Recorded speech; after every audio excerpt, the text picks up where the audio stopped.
from the character's actions serve to point critics to the author's aim, the study of temperaments.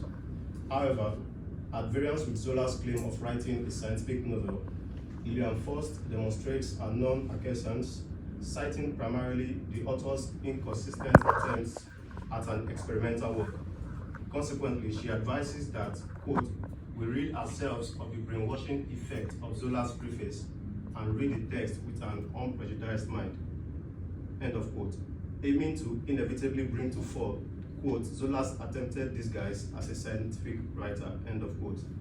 This essay will focus on one of Faust's assertions, quote, Zola's failure in infidelity to naturalist theory to completely disappear from the action it relays. Nevertheless, far from a criticism of Zola's failure to faithfully employ the scientific method, the goal of this essay is to show Zola as the ultimate experimenter, before whom his characters are effete. In examining how Zola plays on the ignorance and powerlessness of his characters, either through their creation within the novel, or through inadvertently true or false statements they make, I aim to show that Zola separates himself from his characters, enabling him to employ them as he deems fit, just as a marionettist would his marionettes. As given by Chantal Jennings, only 2 of Thérèse Raquin's 32 chapters, those of the crime against Camille, take place in the open space. All others take place in confined indoor spaces, where before Camille's death, Madame Raquin seemed to call the shots. Appropriately described as a matriarch by Susan Harrow, Madame Raquin serves as the fountainhead from which all decisions originate. Hers was the decision to marry Camille with her niece, Thérèse, who would ostensibly serve as the former's ange gardien. Notwithstanding Harrow's description of Madame Raquin as, quote, a planner and a problem solver, unquote, who, quote, engages in active thinking and rethinking, unquote, she equally passes as a manipulative schemer who takes advantage of perceived frailties. On the wedding day, cognizant of Thérèse's docility, she cunningly recounts the history of her childhood abandonment by her father, thereby presenting the latter's marriage to Camille as a commensurate payback. A domineering figure, she coerces Thérèse into taking Camille's medications, suppressing within her niece a residual bitterness that she later expresses to Laurent, quote, je ne sais comment je ne suis pas morte. Ils m'ont rendu laide, mon pauvre ami. Ils m'ont volé tout ce que j'avais, end of quote. Despite Madame Raquin's putative authority over her household, she turns out a pawn in Zola's chessboard, as powerless as those over whom she exerts authority. In admitting the surreptitiously deceptive Laurent into the family circle, she makes what Harrow calls, quote, a fatal cognitive error, unquote, by letting, quote, herself become seduced by the specious words and gestures of the cynical intruder, unquote. Oblivious of the clandestine adulterous rendezvous between Laurent and her niece, she speaks out of her comical ignorance, occasionally telling the former to ignore Thérèse's coldness, believing it marks tenderness. Quote, ne faites pas attention à la froideur de ma nièce. Je la connais. Son visage paraît froid, mais son cœur est chaud de toutes les tendresses et de tous les dévouements. End of quote. Unknown to Madame Raquin, this statement of ours is in fact true, although not in the way she imagines. In reality, Thérèse's supposed portrayal of indifference during the familiar Thursday meetings is just one of many ways she employs dissimulation in an attempt to divert attention away from her untoward relationship with Laurent.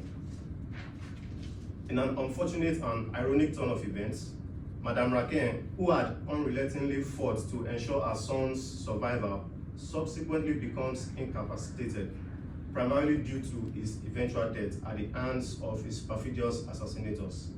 Realizing that her son's killers were closer than she could have ever imagined, she laments her pitiable existence, only failing to utter blasphemies due to her mutism. Quote, elle eût injuré Dieu si elle avait pu créer un blasphème. End of quote. In her opinion, quote, Dieu l'avait trompée pendant plus de 60 ans, en la traitant en petite fille douce et bonne, en amusant ses yeux par des tableaux mensongers de joie tranquille. End of quote. As it turns out, Zola is the Dio who had long deceived her. Neither was it through with making her believe in, quote, Michaud's niece, end of quote. Conscious of the limitations placed on her by her debilitating illness, she ignorantly believes that she can reveal the culpability of Laurent and Thérèse for her son's death. In a scene reminiscent of a puppeteer amusingly controlling their marionette, she attempts, in futility, to reveal the identity of her son's killers in one of the Thursday meetings. Quote, La vieille dame fit coup sur coup de signes d'affirmation en jetant sur les meurtriers des regards qui les écrasèrent. Puis elle voulut achever, mais ses doigts s'étaient raidis. La volonté suprême qui les galvanisait lui échappait. Elle sentait la paralysie remonter lentement le long de son bras et de nouveau s'emparer de son poignet. Elle se heurta et traça encore un mot. End of quote. This failed attempt at a denunciation of les meurtriers, as Zola frequently refers to Laurent and Thérèse after their murder of Camille, not only adds to the suspense, but also proves the extent of Zola's control over his characters. Now belatedly aware of her impotence, Madame Raquin, quote, pria seulement le ciel de lui donner assez de vie pour assister au dénouement violent qu'elle prévoyait. Son dernier désir était de repaître ses regards du spectacle des souffrances suprêmes qui briserait Thérèse et Laurent. End of quote. A desire Zola graciously grants her, as she at last witnesses the double suicide of her son's murderers. Their eventual death carried a sort of relief for her, because prior to this, quote, she became the plaything of Camille's murderers, a doll whom they dressed, whom they turned to right or left, and used according to their needs and whims. End of quote. As Ellen Burton Harrington puts it, this was a befitting revenge, one she readily accepted as she had previously tried to take her own life by starvation, a suicide attempt rendered impossible by Zola's refusal to bring it to fruition. As shown above, Madame Raquin, despite her calculations and exertion of authority, proved grossly incapable of escaping Zola's looming presence as the ultimate conductor. A perspicacious character, she ultimately proved insignificant in deciding the plot's outcome. Consequently, it is no surprise that other jurists equally turned out to be victims of ignorance and impotence. Tellingly, John Lapp describes Grivet as, quote, idiotic, end of quote. On the other hand, Michaud, who had worked as a police superintendent for 28 years, believed Laurent's testimony without question, even introducing him to the police as Camille's best friend. While Zola mocks Michaud's lack of discernment, despite his years of training, he goes further by exposing Michaud's complete ignorance of the events unfolding around him. Deceived by the manipulations of both Laurent and Thérèse, Michaud prides himself as the instigator of their marriage, naively declaring, quote, c'est moi qui ai pensé à cela, c'est moi qui les ai mariés, vous verrez le joli couple, end of quote.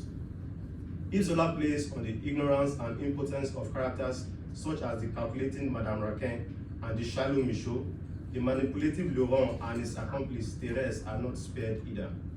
Described by Zola as having a thick and sanguine nature, Laurent is introduced to Thérèse's dryness and nervousness, resulting in, quote, un couple puissamment lié, en établissant entre une sorte d'équilibre, en complétant pour ainsi dire leur organisme, end of quote. Despite this ostensible equilibrium, the introduction of Laurent, characteristic of chemical reactions, causes a cataclysmic effect on all other characters, completely changing the tide of events. It could be argued that without him, Thérèse would have remained the effete and docile character she was before their ill-fated amorous escapade. A lazy, manipulative, and opportunistic fellow who patiently waited for his father's death so as to get his inheritance. Quote, il aurait voulu bien manger, bien dormir, contenter largement ses passions, sans remuer de place, sans courir la mauvaise chance d'une fatigue quelconque. End of quote. Cognizant of what is due to gain from the Raquin family, he hatches a plan to be the centripetal force, which, when successful, makes him, quote, l'amant de la femme, l'ami du mari, l'enfant gâté de la mère, end of quote. Giving Camille's presence as an impediment to the seamless continuation of his immoral relationship with Thérèse, his eventual elimination of the former proves his repulsion for any form of inconvenience. Laurent's successful assassination of Camille, followed by the concealment of the truth through his and Thérèse's play acting, may have led him to believe he was safe from Zola's play on ignorance and impotence. However, he is gravely mistaken. The adage, what is good for the goose is good for the gander, proves true in his case, as evidenced by the predicament he and his accomplice soon faced. Before Camille's death, they had said to themselves, quote, nous nous marierons ensemble, nous ne craindrions plus rien, nous jouirons largement de nos amours, end of quote. Amusingly, only the first of these three statements turns out to be true. They eventually get married, only to begin living in fear, making their union an unbearable torment. Whereas they had once said, quote, l'avenir est à nous, n'est-ce pas, un avenir de bonheur conquis, d'amour satisfait, Camille n'est plus là, end of quote. Faced with the harsh reality, they now declared, quote, nous avons tué Camille et son cadavre est là, étendu entre nous, glaçons nos membres, end of quote. In the throes of this unforeseen circumstance, they tried to circumvent Camille's supposed cadaver by every means possible, including intermittent separations. But as John Locke puts it, quote, their struggle succeeds only in increasing their disgust. Finally, they admit defeat. The corpse's chilly presence will separate them forever, end of quote. Reveling in this chaotic condition into which he has plunged Les Meurtriers, Zola mocks their impotence through the words of Michaud, who in a statement riddled with dramatic irony says, quote, sont-ils heureux, ces amoureux-là? Ils ne causent guère, mais ils n'en pensent pas moins. Je parie qu'ils se dévorent de caresses comme nous ne sommes plus là, end of quote. This could not be further from the truth as we have seen. Furthermore, Zola's torment of Laurent extends beyond his marital life to encompass his work. This extension lends credence to Harry Hartwig's remarks that, quote, at the foundation of Zola's method lay a belief in scientific determinism, which conceives of a man as an unimportant experiment in the vast laboratory of nature, a being shaped and conditioned by circumstances beyond his control, end of quote. It is then no surprise to see that Laurent, once an untalented painter, becomes masterful in his art. However, there is a problem. All of his paintings, no matter how wonderfully made, look alike, as duly pointed out by his friend. Quote, toutes tes études ont un aide de famille. Ces 5 têtes se ressemblent. Les femmes elles-mêmes prennent je ne sais quelle allure violente qui leur donne l'air d'homme déguisé. End of quote. Even his attempts at producing paintings of animals make no much difference. Quote, il finit par dessiner des animaux, des chiens et des chats. Les chiens et les chats ressemblaient vaguement à Camille. End of quote. Faced with this reality, Laurent finally slashes his canvases and throws them out, a final gesture of impotence and fury. The eventual decision by Laurent and Thérèse to end their lives may seem as though they chose how to die. However, this is not the case. Given the opportunity to make a decision, each of them would have taken the option of ending the other's life without having to suffer any personal harm. Life had become so unbearable for the both of them that Laurent, quote, remerciait presque sa femme d'être allé chez un amant lorsqu'il croyait qu'elle se rendait chez un commissaire de police, end of quote. Ironically, suspicion rendered possible what love could not. Quote, Laurent ne quittait plus le logement du passage et Thérèse ne le laissait plus sortir seul. Les soupçons, les réprouvantes des aveux les rapprochèrent, les unirent dans une intimité atroce. End of quote. In the face of such conditions, they decided to each end the other's life. As Zola would have it, they both had to die. To conclude, we have seen how Zola masterfully manipulates the ignorance and impotence of his characters, showcasing his control as an omnipotent figure in their fates. Madame Raquin, once a dominant force in her household, is ultimately reduced to a powerless spectator, unable to act despite her knowledge of Camille's murderers. Her attempts to reveal the truth are futile, reinforcing her inability to escape Zola's design. Similarly, characters such like Michaud and Grivet, oblivious to the dark reality around them, become symbols of ignorance, failing to grasp the true nature of events. Even Laurent and Thérèse, who initially believed themselves in control, are eventually ensnared by their own actions, their lives descending into torment as Camille's presence haunts them. Their inability to overcome the consequences of their crime leads to their ultimate demise. Through these characters, Zola demonstrates the powerlessness of his characters in the face of external forces, aligning with his naturalist philosophy. His control over their fates not only underlines their impotence, but also affirms his position as the ultimate experimenter, shaping their destinies according to his own will, much like a puppeteer pulling the strings of marionettes. Thank you.